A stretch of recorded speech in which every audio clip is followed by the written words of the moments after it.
Hi everybody, I'm Allison Orr, one of the producers of the My Kid Would Never Do That series for Dateline. We had our finale last night and the topic was discrimination. Natalie Morales is here to lead our Google Hangout. Hi everybody, and welcome to our Google Plus Hangout, and really great discussion last night, and I think it started a lot of great talk online and offline. So let me introduce our panelists today. We have with us, obviously, met Allison Orr. She's one of the co-producers of the series. We have Amaru Cloud, who was the young man who courageously stood up for what was right, and Joyanne Reed, who's the managing editor of thegrio.com, and Robin Vossler, a viewer who was tweeting away last night and giving us all her support and commentary, so thanks for that. And she's a mom as well of an 8-year-old. And Chris Pena is joining us as well, and he is the executive editor of NBCLatino.com, our news site as well. Welcome all, and a lot of people had great comments. So let me just get started. I think, Robin, let me speak to you first, because I think you were saying you had a question about how we actually produced the series. Well, yeah, I think just as a viewer in that kind of standpoint, you look at all the things that must have gone into it with the research and, you know, every single part of it for the whole entire series, but specifically last night for the discrimination. Just curious from Allison, like, what is the number one, hardest part of putting together that episode last night?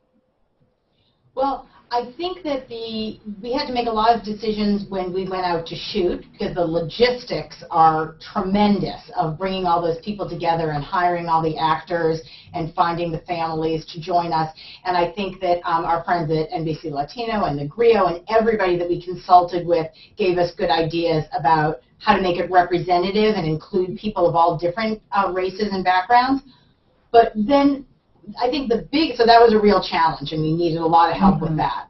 And then the biggest challenge of putting it together and putting it on the air was trying to make sure that we were sensitive to all the kids and families that participated, and that we never intended for the show to feel like we were trying to get kids in trouble or catch people doing anything. We really wanted it to be something that had information and that would start dialogue, and that the people who participated in it, as well as the people who watched, would learn something from it and not come away feeling like, oh, I got caught doing something, and so that was really the biggest challenge all the way throughout. I think we also, for the entire series, we wanted it to be really reflective of the pressures that teens are facing in everyday life, whether it comes to cheating or stranger danger, a little bit younger set there too, to the issue of discrimination, of course. It was really about presenting sort of real life situations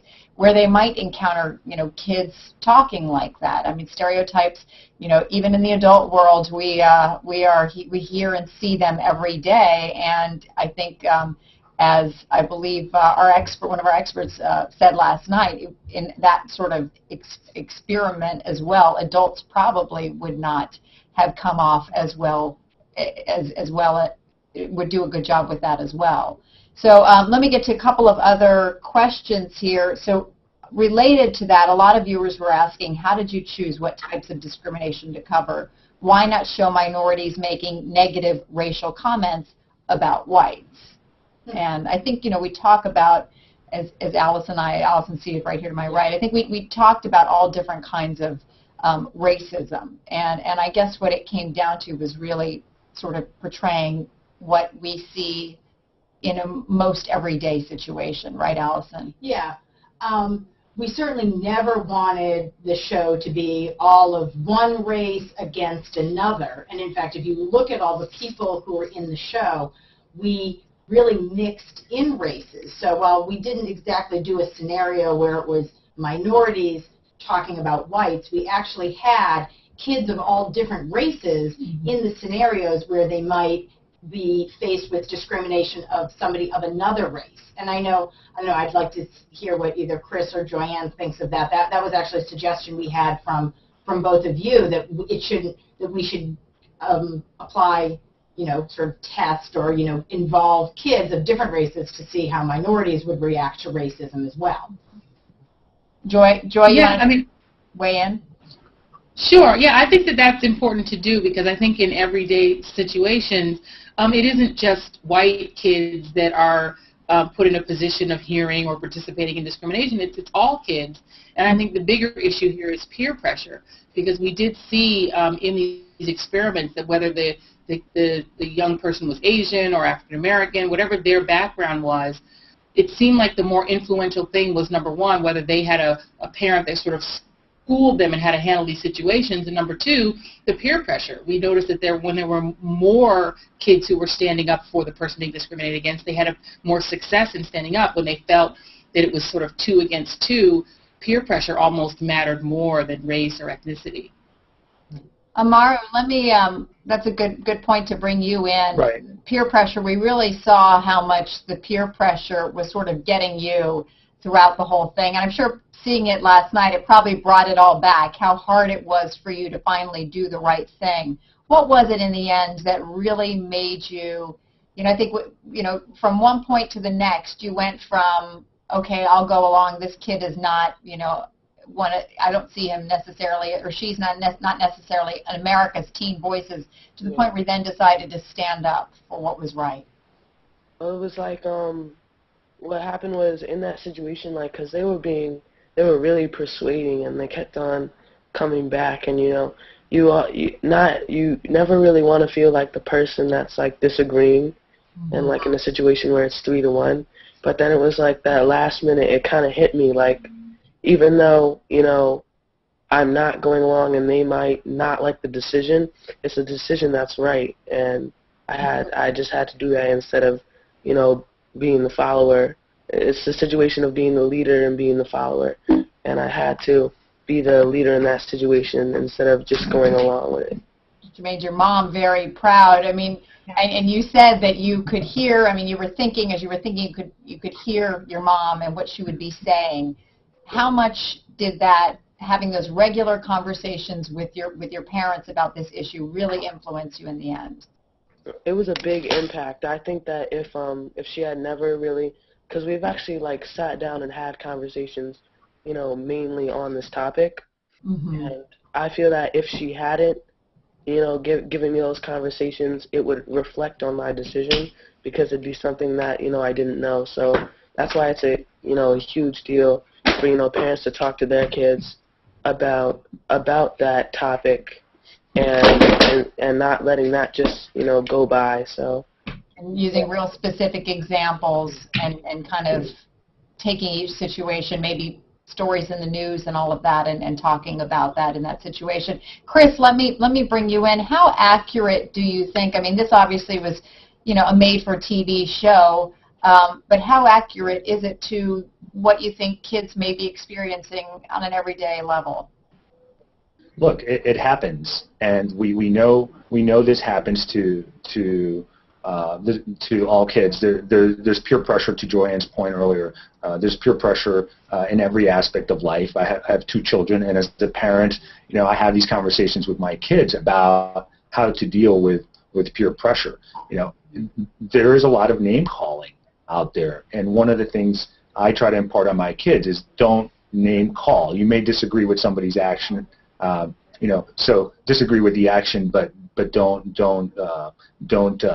call somebody a bad name. And I can tell you that I'm an immigrant to this country, and while I haven't experienced what I would say is outward discrimination, I know that this type of language is used. There are terms that are derogatory and that, frankly, are still around. And so, while there was the way the show was produced, there was a specific reason why the show was produced in such a way. It wasn't that far off the mark, Natalie.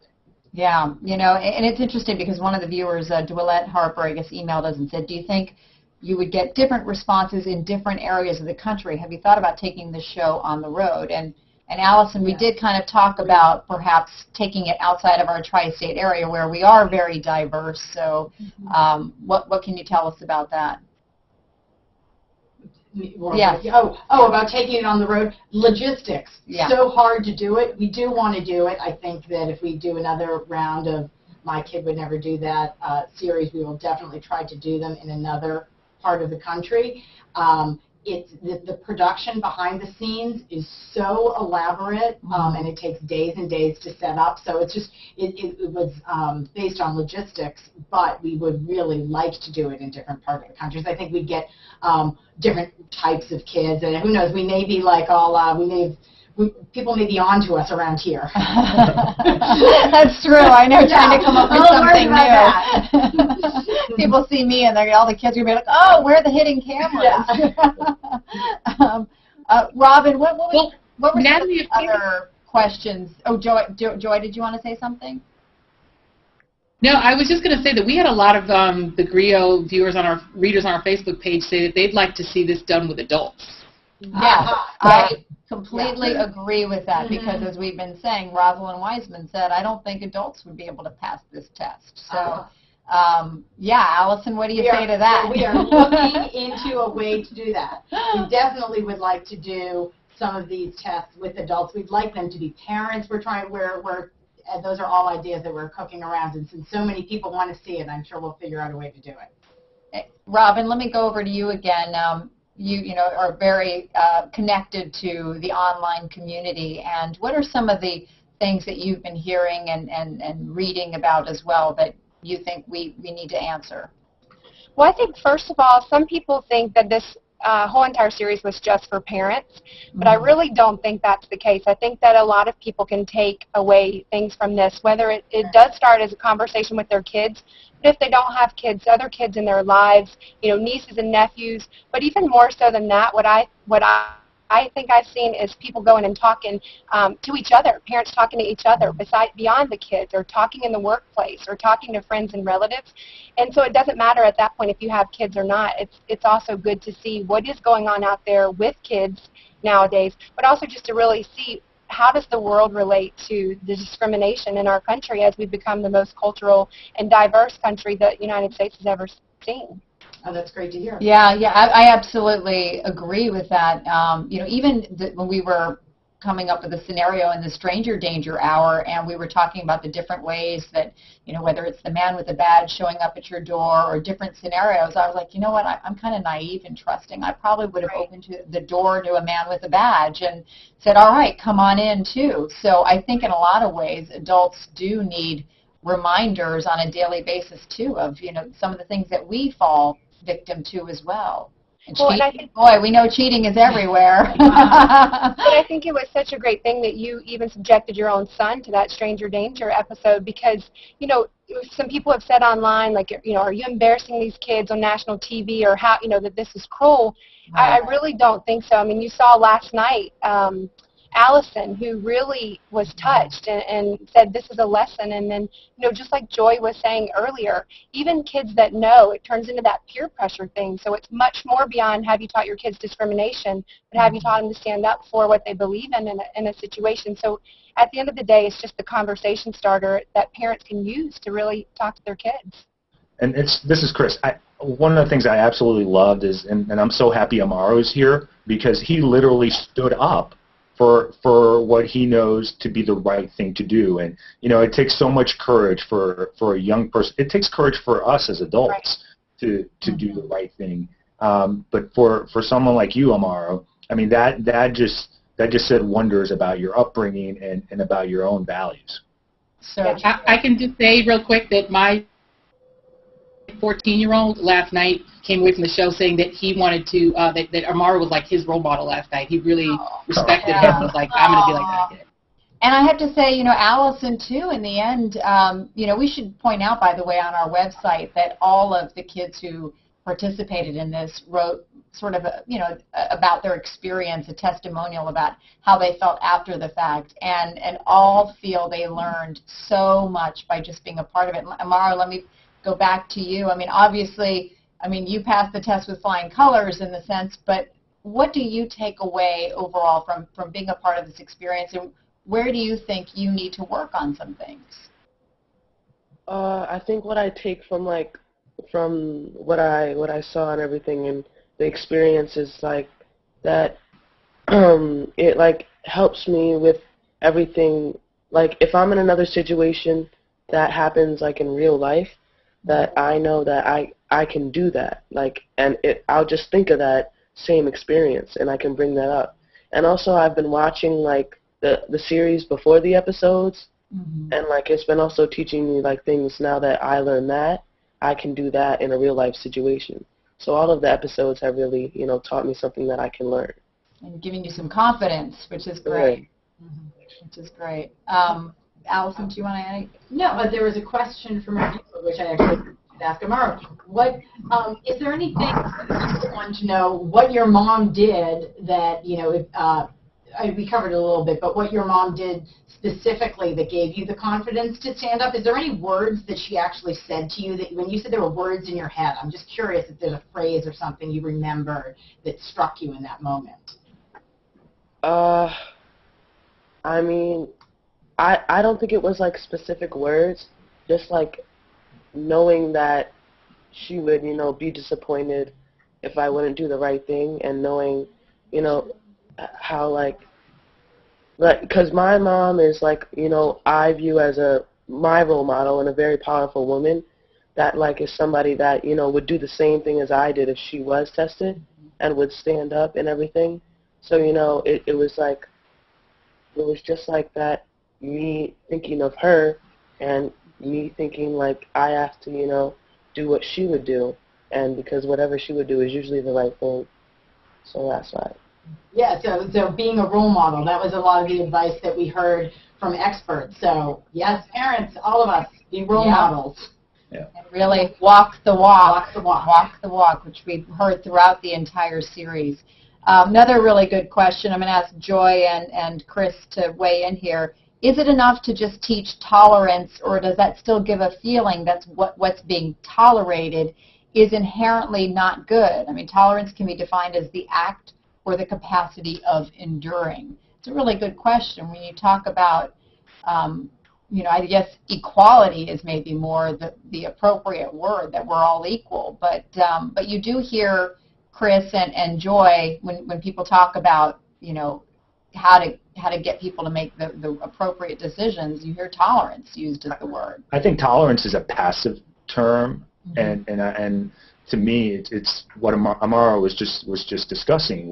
It's being proactive and taking a leadership stance, and taking opportunities to demonstrate what the right thing to do is, because I think tolerance is a little bit of lean back, and I think it's important for, I can't imagine what it's like to be in high school today, and the pressures that come along with that, in a connected society where, before you used to be bullied to your face, and now there's so many other avenues from which, kids are being pressured.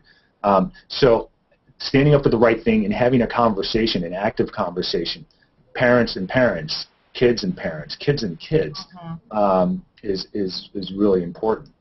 I think all of us at some point have, sorry, Joy, I'm just going to say, I think all of us at some point have had, some episode or incident where they were either discriminated against or they heard stereotypes around them.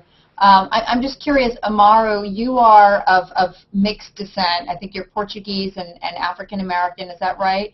And I'm wondering what you yourself have endured, if you've ever had an experience where you felt like you were discriminated against or stereotyped. I myself have never really had an experience where, I've been told online or, to my face or anything like, ignorant remark about race or anything like that. So, no, I haven't really, been in a situation like that. But, you always hear little things here and there about discrimination and everything. And actually, one time at school, I have stepped in a situation and, just, told them to, calm down and stop talking like that. Because, you're equal to the person next to you.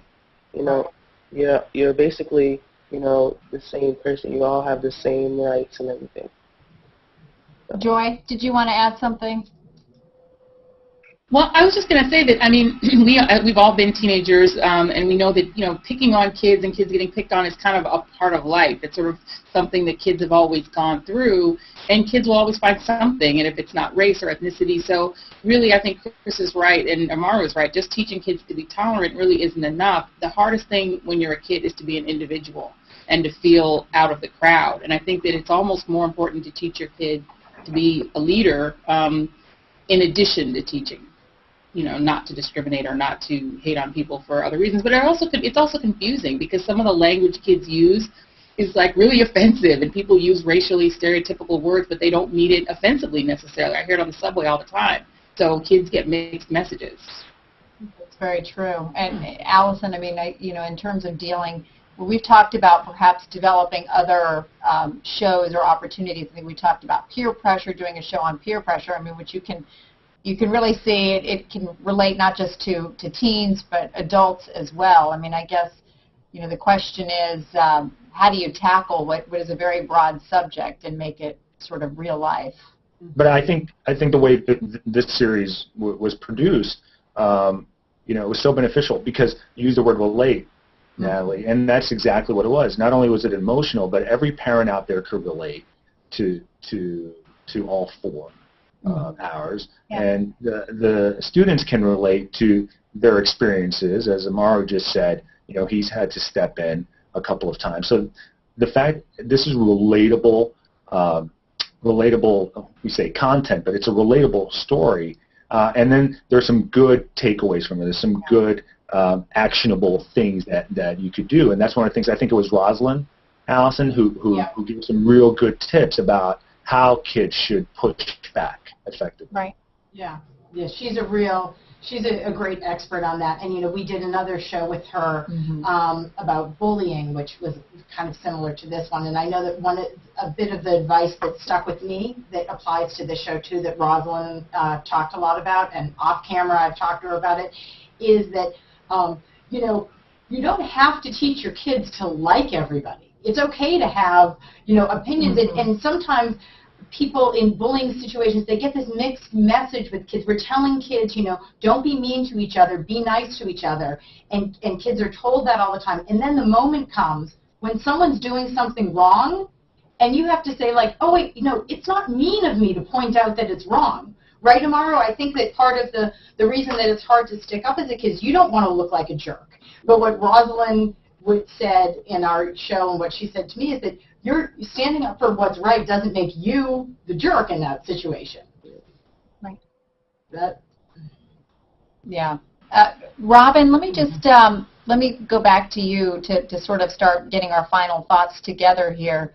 What do you take away in all from the entire series? I mean, what do you think? What questions do you still have? And if you could ask a parenting expert, piece of advice, what would that be? Well, I think a good takeaway is just simply that we have come a really long way in a really short amount of time, but that there is still a ways to go. Like, I don't want us as parents to be caught in the fact that everything is completely great and everyone loves everyone. So, to the different points that you guys have said, it does still exist. So we need to be cognizant of that fact. So we are teaching our kids the appropriate things. And we're also walking the walk. I mean, it was definitely something that people were saying, throughout Twitter last night. And like you guys mentioned, don't just talk the talk to your kids, but you have to be that example, not through just the discrimination episode last night, but through your entire series. So I think that was a big takeaway, that when you are in front of your kids and when you're not in front of your kids, really just walking that walk. Absolutely. And I guess a question for a parenting expert would just be, when is too early? I mean, I think that for discrimination, like with my 8-year-old stepson, when we spoke last night, he fortunately, just like Amaro, had not really encountered this himself, but it was good for him to start to see those things. He related more to the episodes of The Stranger Danger and really getting into that. But when it comes to discrimination, like, what is too early? I mean, if you really sat there and made it such a big point all the time to your kids, then you're pointing out that there's all these differences. Right. It really could belabor the whole entire point. That's a really good point, because I was having the same discussion with my son, the 8-year-old, who was tested in The Stranger Danger, and he didn't know what discrimination or racism was. And when I explained to him how people were not always treated as equals and based on either skin color or religion. He was like, what? That's ridiculous. But we may not realize that they're, kids nowadays, they still process differences, and it's okay. I think Rosalind Wiseman even says on our tips page for parents on My Kid Would Never Do That, she says, it's okay to point out how you're different from another kid. What's not okay is obviously if the kid is treating them differently. And Chris, I know when we were talking about, our scenarios and you were watching the show with us, you mentioned that even your own daughter at a young age had an experience as well that she didn't quite realize what was going on. So our kids are in some ways being introduced to racism at a young age. They just don't know what to call it, right, Chris? Yeah, and I was devastated by that particular episode where my daughter was 9 at the time, and we lived in Illinois, and somebody said, one of her classmates, who's her friend, said, if it wasn't for Martin Luther King, you wouldn't be going to my school.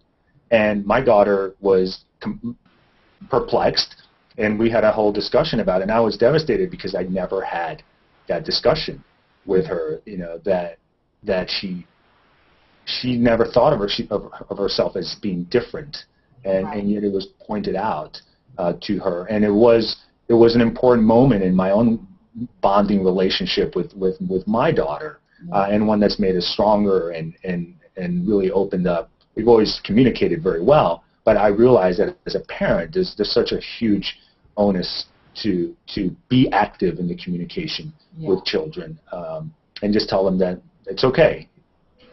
There are differences, but you're not any less than anybody else. Absolutely. Good point to end on there. And Amaro, do you want any final thoughts? Let me start with you, Joy.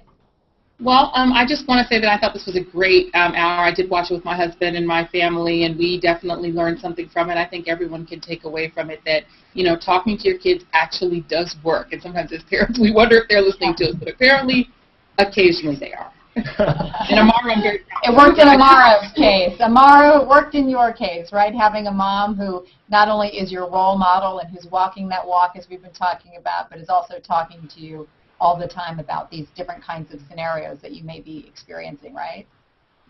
Yep, that's exactly right. And I just wanted to say one last thing, that the whole entire series, it's taught. I also watched it with my mom, my grandmother, and my little brother, and we all, watched the whole series together. And all part of the series, they all taught us something, and they helped us, to realize, like, if we were ever in that situation, the right thing to do and what always to do. So it was, the series taught many, like I said in that little insert, taught many people many lessons. So, including me. I have been taught, always imagine that there's a hidden camera in the room somewhere. Because there might be. Take that NBC. And Allison has it rigged and wired to yeah. go. No, but really it's always about acting, not just from your heart, but also, obviously really thinking about things and putting yourself in that other person's footsteps, I think. Right. Allison, did you want to wrap it up? Well, I'm just so grateful, really, to all the parents and the kids that participated in the shows with us. I mean, they were really brave, no matter what the topic was, but really particularly with the topic of discrimination. All the parents who agreed to let their kids be put on camera for this were very brave, and they did it because they wanted to make a difference. And so I'm really appreciative of you, Amaru, your mom, and everybody who participated. I admire them. Yeah. Well, guys, thank you all for joining us on this Google Plus, and hopefully there'll be many, many more to come and more opportunities to really open America's eyes to the ongoing problems and issues in our world. So thank you so much again for participating. And again, as just echoing Allison, these were really difficult situations and really difficult to produce these hours. So I want to thank our production team as well, and Allison Orr, Lynn Keller, Liz Cole did a great job in really making sure that everything was beautifully executed. So thanks to everyone, and see y'all later next time. Bye. Bye. Bye. Bye.